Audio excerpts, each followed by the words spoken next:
We're right here now, live today for LeAnn Riley's Real Estate Investing Club meeting. And I'm here with Renae Tyo. Hi, Renae. Hi, LeAnn. And today we're talking about the expert tips for self-managing your rental property. And so we're live streaming on Facebook right now. And I do this once a month with expert speakers and leaders in the real estate investing nationally. And you get to ask questions. That's what's cool, and participate from anywhere. And we use the chat box for that. And the truth is, you don't need a ton of money or knowledge to get started as a real estate investor, but you do need to know the right formulas, and you have to follow a system to be a smart investor. So I'm LeAnn Riley. I'm a broker and a real estate coach, and I lead the Encore investment team of realtors in the Twin Cities. That would be in Minnesota. And I built a multi-million-dollar portfolio in residential, multifamily, condo development, commercial, and vacation properties. And as a national coach and trainer, I help ambitious people like Dean and Renae, and hopefully like you, to build wealth as real estate investors with my proven profit formula coaching program. And I provide free education like what we're having right now so that you can learn the tips and the tricks. And I'm glad you're here with us today. So let's figure out about our guest today, Renae Tyo. And she is an expert in self-managing a large multifamily rental portfolio. So glad you're here with us, Renae, and I can't wait to really ask you some questions because we have a lot of them. Oh, good to be here, LeAnn. Thank you. All right. And I'm going to tell you a little bit about her. You know, she says that our hands-on approach to real estate investing has allowed her and her husband to grow their portfolio to 50 residential units in 9 years. And as I said, she's co-owner with her husband, Dean. And I think there is a lot of, I guess you might hear it, mom and pop rental, operations going on. And I always wonder what's behind the door there. Is it a mess or are they super organized people? So we're going to find out, how do you operate 50 units and not be running around crazy, right? Right. So the other thing you said, self-managing has given you the opportunity to really expertly manage the tenant placements and I bet that's because you know them personally. I do. Yeah. From the time they're calling, we put the ads in, and from the time they're calling as a prospecting looking for an apartment, I know I'm getting to know them as the process goes. And so then I put them and I place them into the apartments and run their backgrounds. And then as they're in the buildings, I really get to know the people. I think it makes such a difference because many people who have property management, they don't, if they showed up in the front yard, the tenants don't even know who they are. Right. And your people because you've handpicked them and they know you. And I think it's a lot easier in a pandemic like we have right now, when you have a relationship with the people, they tend to not hide from you as much. I agree to that. Yeah. They, especially it's proof for the pandemic here, it's 50 apartments and we've had minimal, maybe one or two that haven't been able to completely pay, but people are not shuffling off paying their rent or using it as an excuse. They're committed. I know, which is kind of cool because this is what I've read. The larger the multifamily building you own, and when there's maybe on-site property management or, the less of a relationship. And believe me, when times get tough, that's who you're going to ignore. Somebody who you don't know, not who might show up in your front yard one day and then you're embarrassed to come out of your apartment. Wouldn't you agree? Yeah, definitely. Yeah. So I think in a way, that's maybe one of the pluses of the smaller multifamily or single family homes doing so well even now, as far as if you ask landlords if they're getting paid their rent, it's 97, 98% they are, which is really great. Okay, and one other thing Renae says is there is a strong learning curve in the beginning. And those are the kind of things you might have questions about. Some of you people here, is that strong learning curve. Like it's nerve-wracking in the beginning when you haven't done it before. And you said it didn't take you long to create a process that has been rewarding and profitable. Right. So one more thing I want to say, I have known Renae and Dean, her husband, for the whole 9 years. And I helped them find most of these properties and to grow their holdings. And you know what? We have a lot of fun too. Every time we're friends and we get to go out to eat whenever we have to do some business together. Yeah, lots of fun. Lots of laughs. So, a lot of late nights. that's right. We've had a lot of late night happy hours in the pandemic too, and just talking rental property. So, you know, even if we can't always go somewhere, we still have these relationships. And it really is important to have a realtor who understands investment property when it comes to these. It really helps out, doesn't it? Oh, for sure. Yeah. Well, that was the learning curve, right, LeAnn? Yeah. I never property managed before. We had never owned rental property. And then once we bought, yeah, it was all about getting the education and just learning from scratch what to do. And I know many phone calls to you, LeAnn, just, LeAnn, what would you do in this case? Or what should I do in this case? And it's just all about learning. You know, I myself managed 100 units in the inner city. So I've heard a lot of stories, but believe me, there's always new stories, right, Renae? Always. Okay, couple logistics about our meeting today. I just want to say the chat box is activated, and that is where you put your name, you know, maybe put your name. I see there's people on here. Go ahead, tell me where you're from, because I just want to make sure the chat box is working. So if you're there, if you're on Facebook, you can't do that. I've got somebody watching and she'll type your question in. Okay. And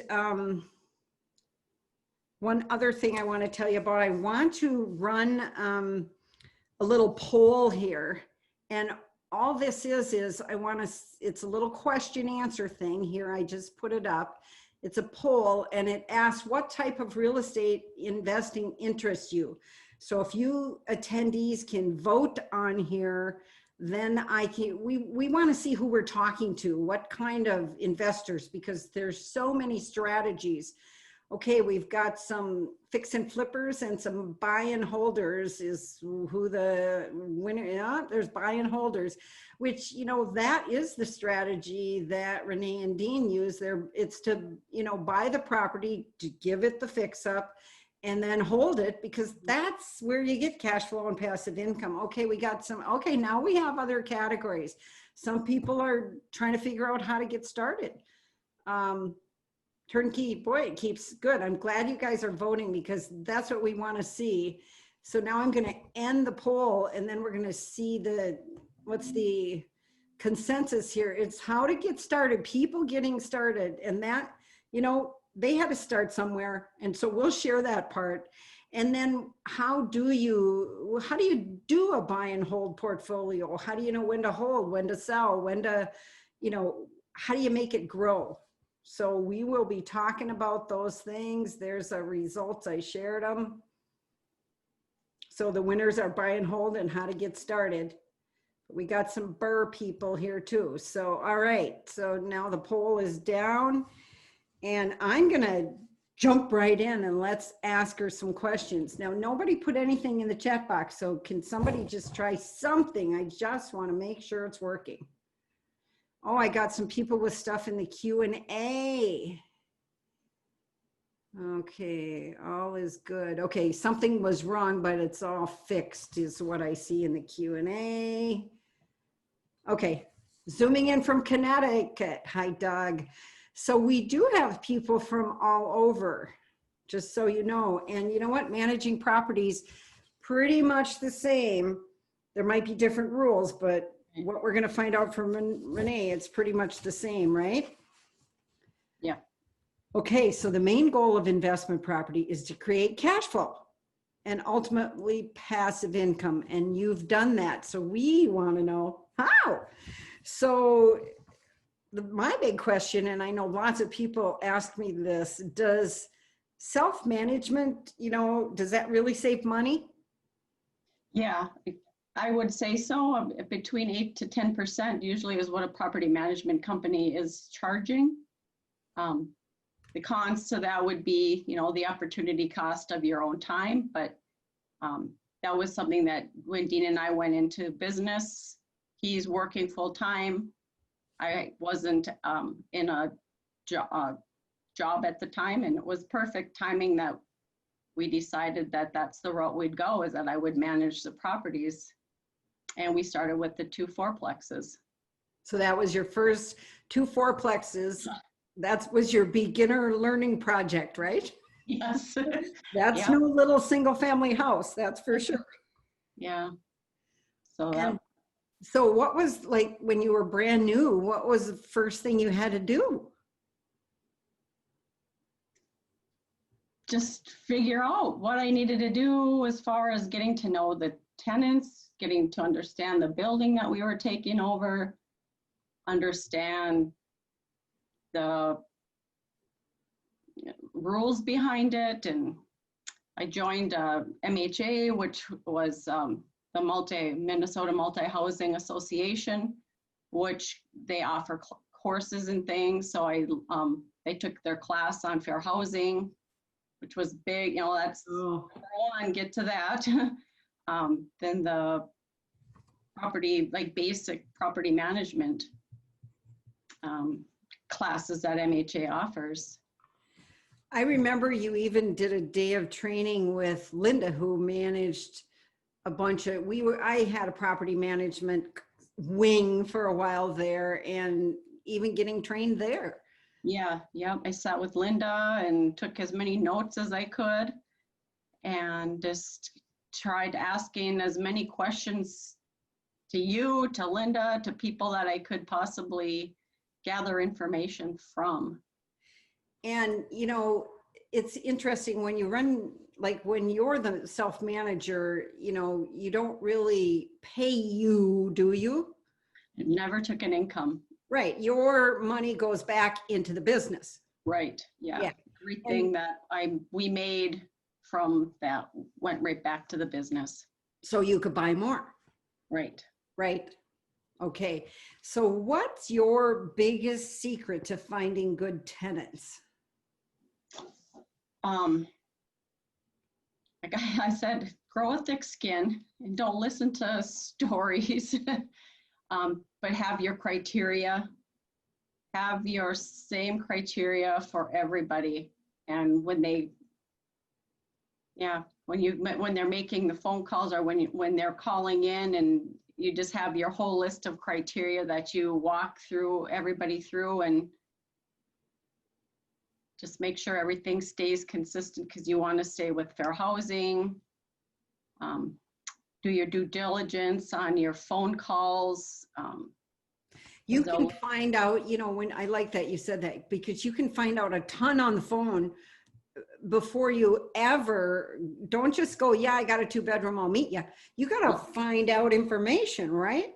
Oh yeah. Yep. What I'll do is I'll take the phone calls and I'll screen them first. So I'll do initial screening over the phone, and I go through the rental criteria with them, and then I'll set up a showing, but I always have them call an hour prior, so I know that they're going to actually come, so I know to meet them there. And when you talk about that criteria, like, do you have a list of 5 things in front of you, you mean that, or what? Always. Yep, always. I have a list. I have my list of prospect. I have my list in front of me, and I can go through as I check off and have the phone call conversation with them, and we do 2.5 times the rent for income. We ask if they've had any evictions, any criminal history. Do people Positive hang up on you, or like, do people stick through it all the way, or do they, expect an appointment without sort of getting screened, or what happens? Yeah, some people even just text. That they want to come and see the apartment, which I don't do. I'll tell them to call me because I prefer to have that first initial contact over the phone. I don't want to be texting with somebody. I want to know who I'm going to go meet. Well, there's safety to consider too. You're meeting strangers, so it's nice to qualify them first. Correct. Oh, yeah. Yeah. Well, and you don't want to waste your time if they don't meet your criteria. Right. Yep. And so I make sure, I ask them how many people for the apartment. Because if I'm giving a 1-bedroom apartment and they have 4 people, it's city's restrictions are 2 people per bedroom. So, I have to make sure that they're going to fit, and I know what they're looking for, and they know what I'm expecting for a rental or for a tenant. So does that phone call take 5 minutes or sometimes more? Yeah, sometimes more, sometimes it goes fast because they lose interest. Oh, and then you don't want them anyway. Right, yeah. But sometimes, they go right through all the information and no problems, and we set up a time, and maybe 10 minutes. Okay, and then you at least know something when you finally meet them there at the unit. Right. And what I do too is I always have a tablet. So then I write their name, I write their phone number, the date that they've called, and I write all the information that I've been talking with them about. Because then when I do meet up with them, we go back, I can remember then, and I remember little things that we've talked about, and I can bring it up and kind of, something doesn't seem right, kind of dig into that information a little bit. And then I know too, I've said, there's no smoking, there's no pets. So they know exactly. And I've had people, this just happened. I told the lady no pets. And she came anyway. And then she asked about bringing her cats. And I said, no. See, I know I had told her. You told her because you tell everyone. Yeah. And I always make sure I'm documenting everything. So. And is that like, would that, pets isn't a fair housing anything. That's up to you, the landlord, to decide if you want pets or not. Correct. Yep. Unless it's a service service animal. Right. Meaning there's a difference between an emotional support animal and a service animal, but a service animal is a medically needed animal, right? Right. Yep. Okay. But even I think when they're saying it's an emotional, it's still fair housing. I mean, not fair housing, but it's the law. Yeah. Yeah, we can't, landlords can't discriminate against a service animal like they can. So that is a really tricky spot because people, they will apply, get accepted, and then go, oh, by the way, I have a cat or whatever. The service animal, and you know what? You can't do anything about it. Yeah. Well, you guys, this is a funny one. I take real estate continuing ed classes. Do you know that a little pony is considered a service animal? Oh, what is? A little pony. Oh, yeah, right. I know. A little pony in an apartment? I was like, I couldn't believe it, but some people, that is their service animal, but maybe you better live on a farm. Okay, so as far as that screening criteria, then you have, I think I heard you say, a certain credit score, a certain income that they need to show somehow to be able to pay the rent. Right. Yep. I make or I have them bring the 3 latest pay stubs so that I can verify their income. Oh, okay, they bring that to the showing, or they have to give that to you to actually apply. Yeah, and I have taken an application without them having their pay information on hand, but then I'll have them text it or email me before the application is done processing. Okay, so basically it's proof of employment and Correct. that money coming in. And then, so what about for the background check part? Like, do you use one of those services? I do, yep. I use rental history reports. There's a lot of them out there, but that's just the one I found and I've been using since we started, and they've been great. If I have questions, I can call them, ask, what does that mean? What's that? So that runs the credit, any criminal history, the terrorists, Do they, if I remember right, it's been a while for me, but they used to have, you can have like the light, the medium, or the heavy. Like one of them, they'll check criminal history in other states too, not just this state. Which one do you do? I think I run that one too. The full report, basically. It's the full report, yep. Because I don't want to be making all the phone calls and researching somebody. I want the full information that they have access to. Okay. I make my own phone calls as far as I'll call their landlords. Okay, you will. Once you get the report, you're going to call the landlord. Okay. And you just have a chat with them and verify? Yep, verify. I'll compare some of their addresses that they've given on the application to addresses that are showing up on their. Oh, okay.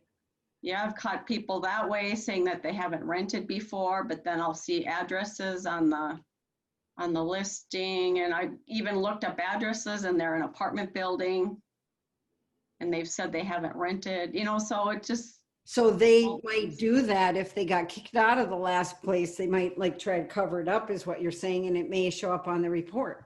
Right. Yes. Then do you confront them? Yeah. So really that's what the report is used for, to just really get solid on anything on there and make sure that it checks out. Right. I bet you've heard every story under the sun. I have, and I just had it was really interesting. Just a few weeks ago, we have an open apartment right now, and I had two younger people come, and they knew that they needed their pay stubs. Well, the girl had hers, but the guy couldn't quite prove. He said he was getting paid cash, but he was working at this place. And so I said, well, and then he was out of work, he said, but now he was back. So I just said, well, I have your boss write a letter and, prove what your income is, what you'll be getting paid. So they sent me an elaborate letter. So I called the boss, and he hadn't been working there since April. So they got a letter. It was a great letter, though. I truly believed it. It sounded good.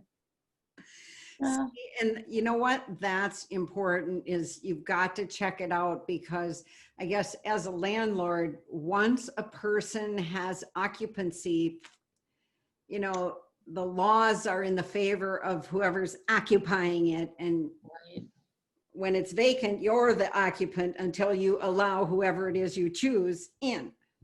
Yeah, you just want to make sure you're going to get paid. Yeah. And that, I guess in me and owning all my units, it was also that they're not going to wreck the place, because you just fixed it up. Well, yeah, right. Yeah, we fix up an apartment and you try to make it as nice as possible. And yeah, you want to make sure they're going to take care of it. So you call their former landlords and make sure that, they were decent tenants. And then, I always toyed with that one, because if I was wanting to get rid of somebody and they finally went, you know, I just can't not tell the truth. But then another landlord would call me to check, and it was like, oh, you know, I didn't want to say, no, they were awful, you Yeah. know? Yeah, there's kind of a code word you can, they say, well, they're free to apply. Yeah, I know. And that's what we have to be careful about with the fair housing, us realtors, landlords, all, anything in the rental property world. You got to be careful. We can't discriminate. Lots of rules like that. Yeah. Okay, now tell me, like, this sounds like a lot of paperwork. So you gathered all this paperwork on these people, you called that other landlord, now they're okay, then what happens? Um, Then I mean, if they've been accepted, then they've been accepted as a tenant, is that what you're? Yeah, you accepted them, now what? Yeah, well, then we set up a time for a lease signing. Okay, so you don't do this digitally on some app or whatever. I don't. Okay, No, I don't. And even they need to- I still do paper applications. Occasionally I'll do online application, but I get more information off the paper one. That's why I prefer paper. Plus I'm meeting with them again, kind of. Yeah, I just kind of get to know them a little more. it's building that relationship. Do you meet over at the apartment then? Yeah, yeah, or sometimes at a coffee shop. Like if they've come into an apartment that has a tenant that's already there, Oh, I then, meet at a coffee shop if they decided that they want to apply. Um, just so you don't use an app like Cozy or one of those apps that, you know, like they can pay for they can apply like on there, and then they pay the fee for the background check on there, and you don't use any of that type of technology. well, no. Yeah, but you use the technology in the sense of the vendor you use, rental. Rental, I remember them from way rental back. history reports, RHR. Yeah, I use them for the application or for the background checks. Yeah, but as far as them paying, I do use Cozy if they're for paying rent. They can. Oh, put a you do? Okay, so on there. people can pay automatically then to them, or whatever, Venmo or however they do it, to Cozy. Yeah, yeah, they can use Cozy for paying rent. Okay, and then that comes straight to you, and there's no fee for that as a landlord, right? Right. You don't, they Right. don't even take a cut. Isn't that great? Yeah, and I think, yeah, because they're selling other services if they, That the tenant might want, yeah. yeah. Okay, so you prefer the in-person because it's, again, it's that relationship building is what I'm hearing, so that your tenants will come to you, or it's easier to go to them if there's trouble. Right, yeah. Okay, and how are you sure that you're following the rules? I think you answered this already. It's because you went to the classes and you belong to the Multifamily Housing Association, and Yeah, yep, and yeah, you just try every bit that you can. And if I've had questions, MHA is also a nice resource because they'll have a hotline. So if I've had questions, or if a landlord has questions, you can call their hotline and somebody will help you out, like answer sticky situations. yeah, I've even called them way back when they have a legal hotline, like you can call and without paying for an attorney, kind of at least get a guidance to the direction, right? Right. Yep. Okay, and what do you do when tenants don't comply? Then what? Well, I usually will give a phone call. And then I'll write a letter for their file, document everything. That way you have backup, so give them a couple of letters, give them a warning. That way, you just kind of try to escalate a little bit. So you have some legal standing if something should come.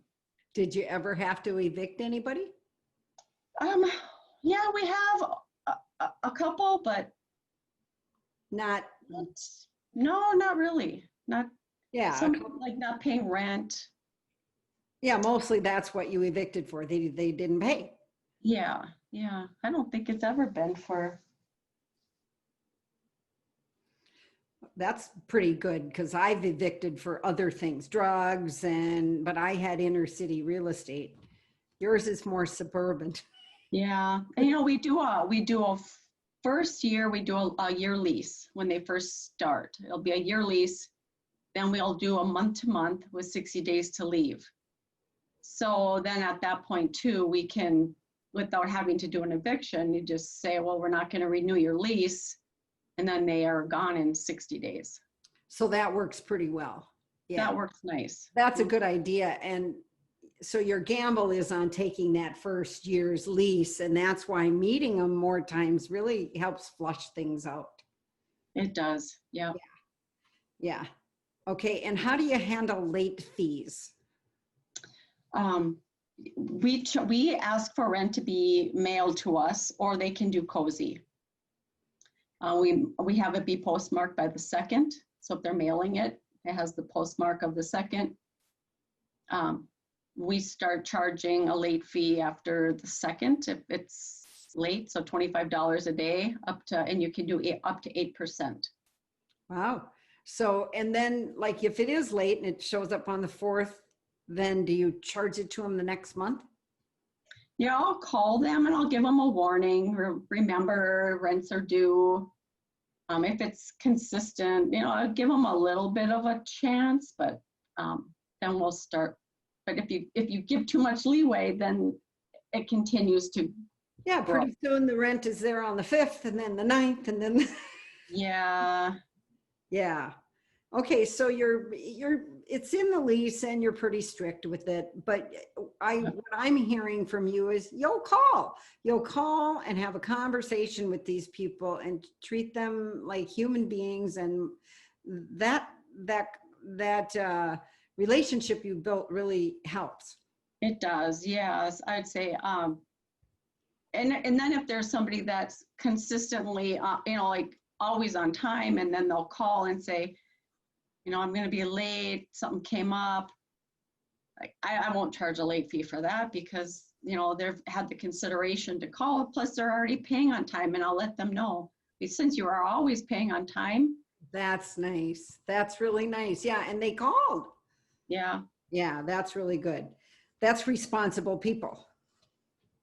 So has COVID-19 affected your business? We have only had a few people that had some problems. I know one gal lost her job, and so she's a little behind, but she called and let me know right away. And now she's back to work and she's on a payment plan. So she is catching up. Still a little behind, but That's okay. reasonable. Yeah. Are you seeing more people working at home now then? I mean, you know, if you think about an apartment building, they used to all go to work and now they're all there. Are you seeing that? A lot of people are home. A lot of people are home. And you have, is laundry mostly in your building? So it's co-joined laundry, let's call it. And, you know, people are, yeah, do they wear masks or what do you? Well, we wrote letters. We've given everybody letters. You know, we're trying not to go into the apartments so much unless it's more of an emergency type situation or you know, things that are broke. But we're asked, you know, we put signs up to wear masks in the common areas. Yeah, you can't do anything more than that. Yeah, so yeah. You've done what you needed as a landlord to, you know, post and, like you said, notify people. So that's really all you can do. Yeah, yeah. Okay, and what's like the worst thing you ran into managing your properties yourself? And how did you solve it?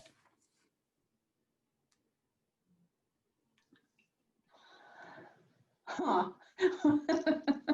Dean's here, so I'm like, whoa, Oh, what? What? Well, you know, should I talk about, would that be one? You know what I'm thinking of? Oh, this was just a few weeks ago too. So we had a gentleman that up and left. oh, like without a notice. Yeah, but he had lost his job, and I don't know that it was truly because of COVID. I think he lost his job. But we went into his apartment, and he had screwed in on the ceiling in the living room, hallway, and his bedroom, kitchen. What is that? Fiberboard. Because he was trying to soundproof his apartment. Oh my gosh, you mean like big pieces of fiberboard like on the They walls? completely covered the kitchen, living room, the hallway, and his bedroom. Because he said he could hear the person walking upstairs. And a lot of screws. It took Dean like the whole day to get that thing, to get it all down. Man. So that was kind of odd. Yeah. That was probably one of the oddest things.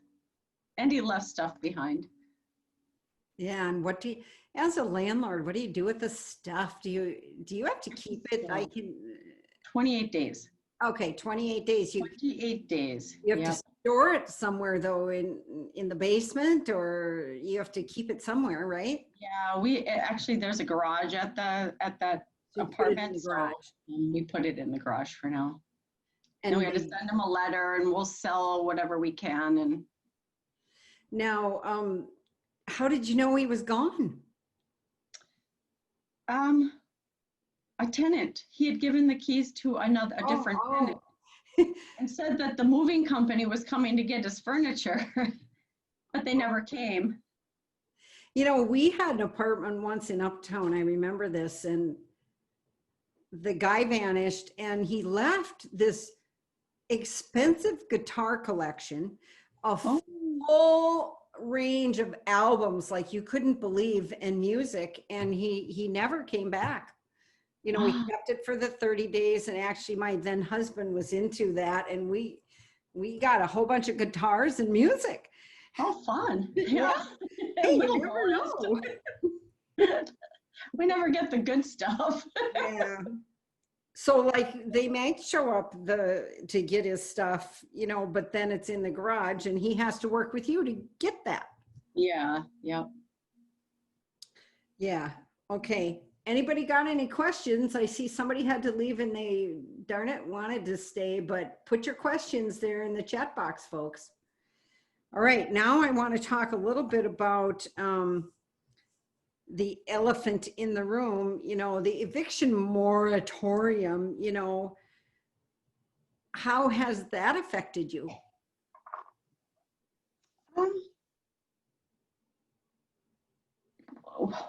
Well, we did buy a new building that closed.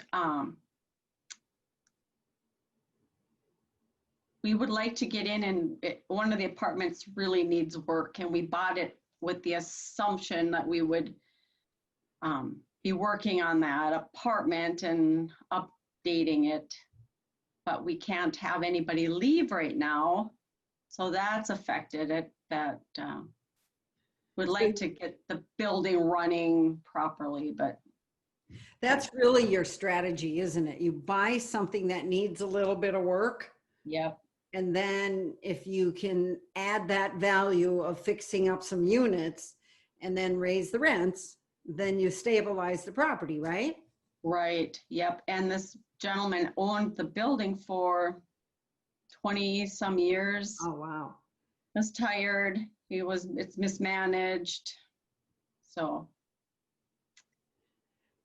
we'd like to get our hands in there a little more. But the moratorium really stops you because the thing with the eviction moratorium, you can't give people notice, you know, right now. Yeah. You know, and I just want to say a little bit about that. for any of you who are landlords listening to this now or when on the replay, there is, we're in September right now, and the CDC passed some sort of new national eviction moratorium for the rest of 2020. It has a few caveats though. The tenant has to submit a declaration to the landlord that states that they lost their income due to the pandemic and that they've made an effort to find financial assistance and some more. So there's some things they have to submit to sort of prove that they qualify. And that was never a part of it up until now. And it only applies to people who don't expect to earn more than $99,000 a year. That's per person, so that'd be $198 for a couple. That's interesting, isn't it? It can't, they can't pay because of lost income or extraordinary medical expense. They've tried to pay, and if evicted, they would become homeless. Those are like the sort of new criteria around that. Did it sound to you, LeAnn, like if they are violating lease rule? We can still, I wrote that down. Here's where you can, this is what I found out is the state's policy overrides, the state's policy, and our Minnesota policy allows landlords to evict tenants who have significantly damaged property, or if the property manager or their family needs to move in. So some people are using that rule. Tenants can still be evicted if they seriously endanger the safety of others or engage in other illegal activity, prostitution, or drug use on the property.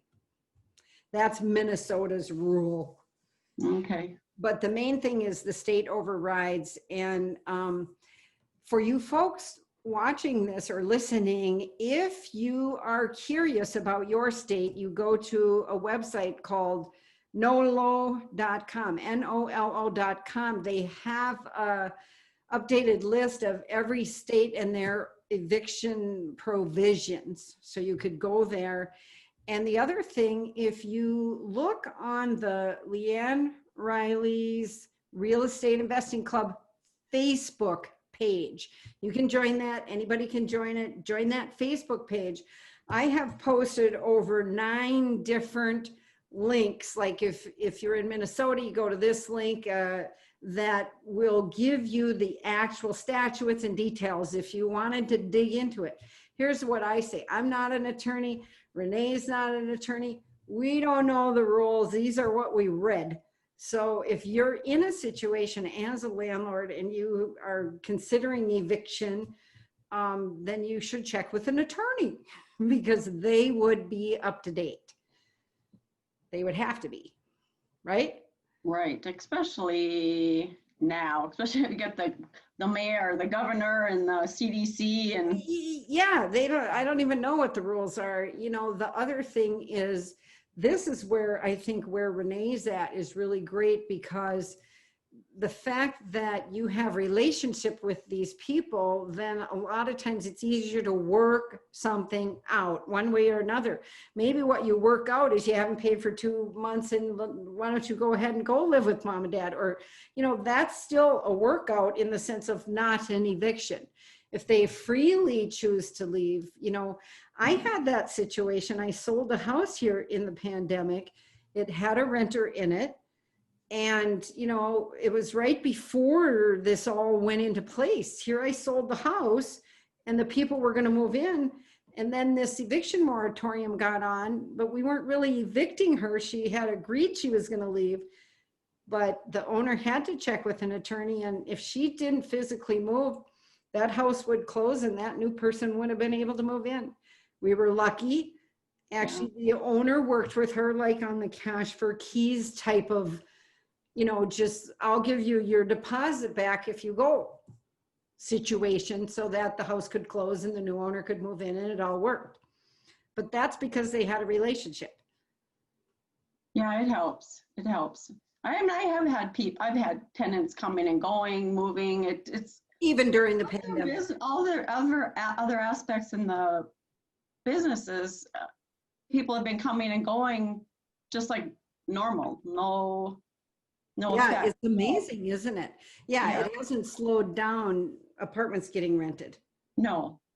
Okay, hi Paul, he's here. He's got a great question.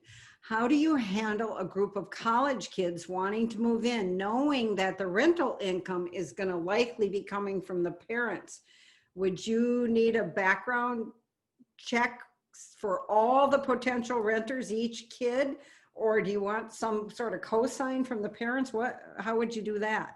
I haven't had a lot of college kids. I did just have two, like one apartment had two kids in it last year.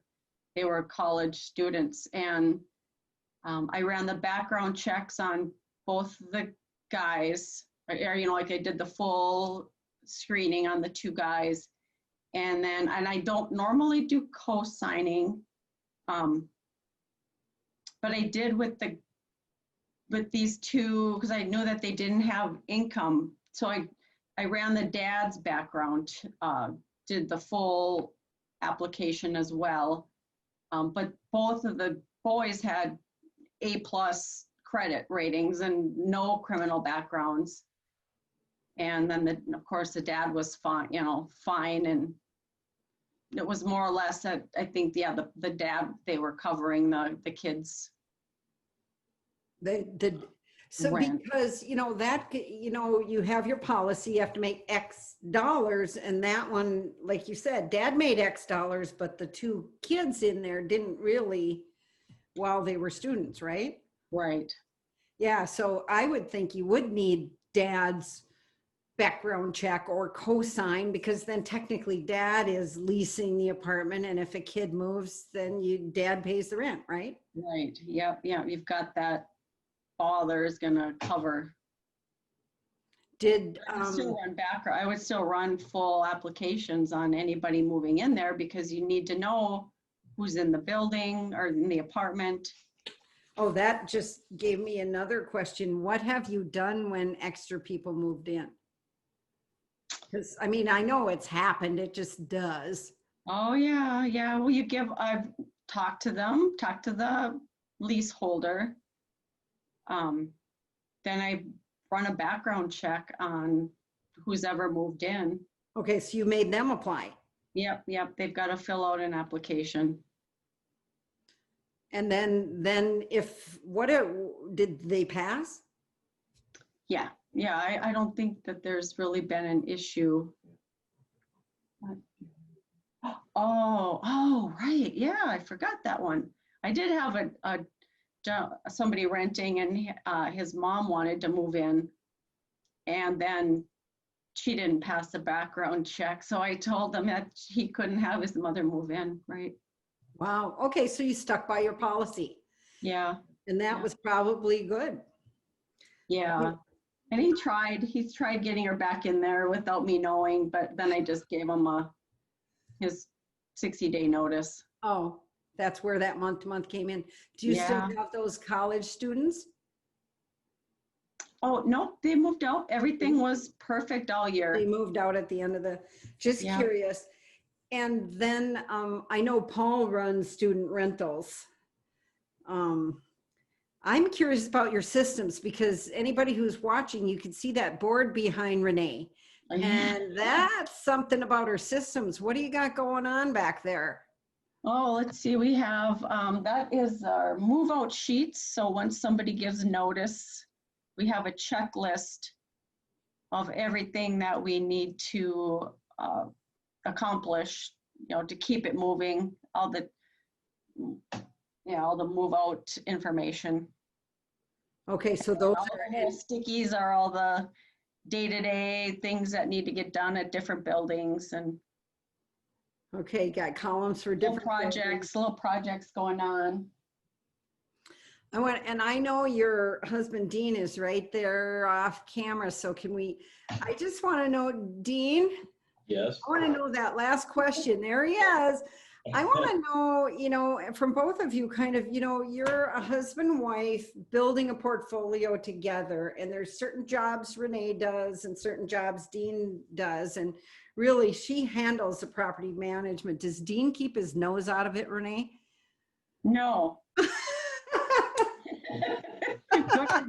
Is he asking you at dinner, hey, what happened to, that apartment or? Yeah, oh, we talk, I don't know, we don't know when to shut down sometimes, but yeah.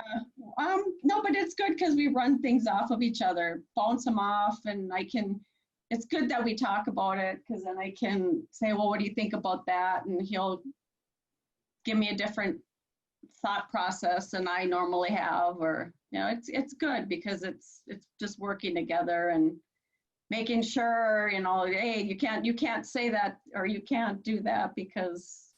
Yeah, so you keep each other in check. Yeah.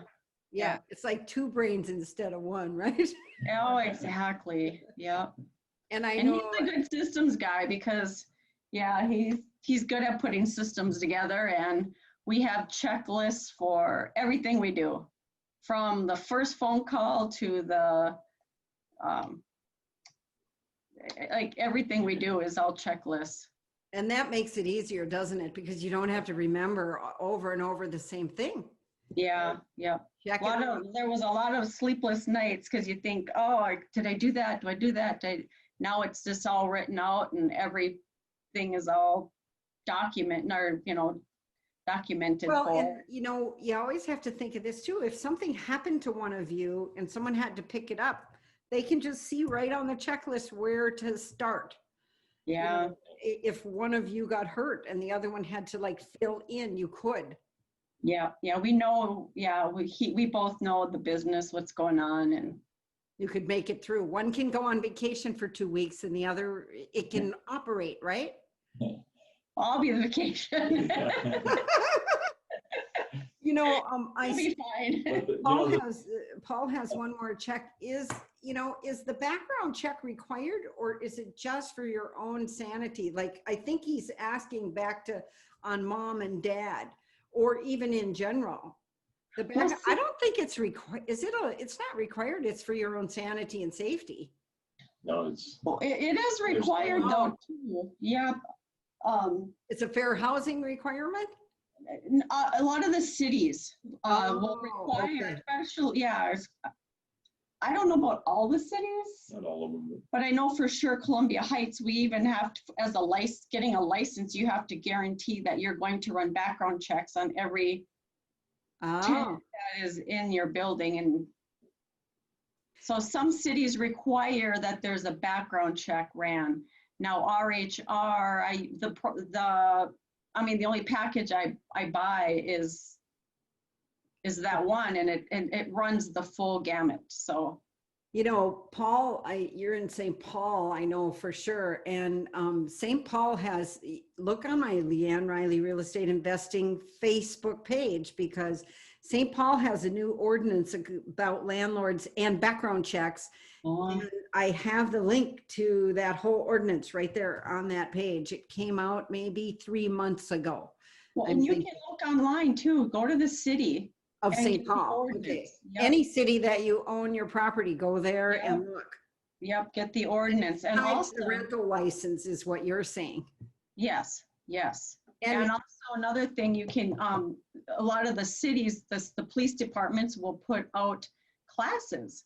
And so I know Columbia Heights, Blaine, they'll have different classes and it's a lot to working, getting to know the police, getting to work with them. And so they're offering classes on, they'll have different speakers come in. But it's just a good way to get to know the police that are in your area. I'm friends with the police, yeah. It's very important. I know I was, inner city, like I said, and we had very good relationships with the police. In fact, they tipped us off on, hey, there's a drug house down there. We're busting it up. Why don't you go buy that property? They would actually tell us that, and we'd go, okay. And we'd go in, and try to see if there might be a distress sale, right? Right, good idea. And I'm sure, and then they appreciate the police. Well, they when you're knew working that we with didn't them. stand for that in our properties and that we knew how to actually eradicate it, and they appreciated that. Yeah, Oh, yeah. yeah. Cool. Okay. Any other questions from anyone here? Let me see if I covered it all. I think I have. Dean, you got any, what about you as far as, is it a relief that she's handling the property management and then Dean's the numbers guy and the handyman, right? Yes. Yeah, it works out pretty well because I'm a little bit more of the back office type person. So, like Renae said, I like thinking about the systems and helping build that and helping do the maintenance and, helping buy the buildings, that type of stuff. And then with Renae doing all the property management and bookkeeping and things like that, it's kind of playing to our strengths, if you will. Yeah, that's what and you know what? It's kind of, when you do the property management and the bookkeeping together, they're so tied, Yes. those two, Yeah. because did they pay, didn't they pay, and all that. And you do QuickBooks, right? Yep. So Yes, then that yeah. helps. Then if Dean needs a report to figure out his numbers, Yeah. because that's what he's the numbers man, then he has it. Yeah, Yeah. exactly. Yeah. Yeah, Okay. so that works out quite well. Yeah. And we do, and all the, so the money that we've self-managing again is from the front office, but also the back office stuff and the maintenance. So we're doing all of Everything. of it. I mean, we hire a little bit out, but Just so you know, though, you guys, prior to the pandemic, they traveled a lot too. So it's not like you're stuck to the buildings, just so you know, you had a system and a way for other people to be on call when you were out of town, right? yeah, yep. And it's just finding those people that you can work with. We've got a plumber, have a just different people that I can call. So if I keep my phone on when I'm on vacation, some tenants don't even know that I'm gone. They'll text me. Absolutely. Yeah. I just text, and we text a lot of times. Communication with tenants once they're in, it's all texting, and I just call. If there's a problem, I can call who we need and they'll go out and fix it. And Yeah. So it's not, when they say passive income, that doesn't mean you sit on the couch and watch TV every night, but it doesn't mean you can't travel and you can't build it with the right systems so that you can still have a life. yeah. At the same time, you guys are building wealth together, and you wouldn't be at 50 units if you didn't have this team synergy going. Right. Yeah. Everything gets reinvested into the business. And So you've earned enough to be keeping on buying bigger and bigger. Is that the strategy, bigger and bigger buildings? I wouldn't say bigger. Okay. More doors. More doors. Yeah. More doors. Yeah. Yeah, we're shifting strategy a little bit right now, as with what the way the market is today. It's harder to find a good deal that It is. makes sense. But still, the strategy would be buy and hold and build up the number of I doors. still like the small buildings. I know there's something about the small buildings that you can contain what's going on. Yep. The most we have mostly fourplexes, 111 unit, but we like those smaller buildings. Yep. And that's where you started, with 2 fourplexes. So Yeah. there you go. Well, great. I so appreciate you taking the time to educate people on, it's not a horror story, property managing. It No. actually can be done pretty systematically, and it doesn't, run your life. You have it under control, and I can tell, and you're calm. And that's probably how you are with the tenants. And I know I have seen you over at buildings, and you're right. They all know you. They say hello. They probably know Dean less, unless he had to fix something, right? Yeah, right. I'll send Dean over, and they'll say, "Who is Dean?" Yeah, see, because they know you. You're the face of the portfolio. Dean's my handyman. Yeah. Okay, great. Let's see here. I do have a wrap up. Let's see here. I know. One more thing, if you want to book a strategy session with me, I'm happy to chat real estate. Then you can go just to LeAnnRiley.com, and there's a button there. You can book a strategy session. And also, if you want some more education, check out my YouTube channel. I put these interviews on there, so there's a lot of strategy and how to do this the right way and be a smart investor. So thanks for joining us today, and be sure and join the, besides that Facebook page, if you got a notice for this, you already did join the club, but if you're on Facebook, join LeAnn Riley's Real Estate Investing Club, and we'll let you know what education I'm providing. So thanks for joining us, and see you next time. And thank you, Renae and Dean, for sharing. I love to talk to people who started out and have figured it out, and you're growing it, and you'll be able to retire. This is everybody's dream. Get some properties, buy and hold, and then you'll be able to retire and live off the passive income. That's what you're positioned for. Yeah.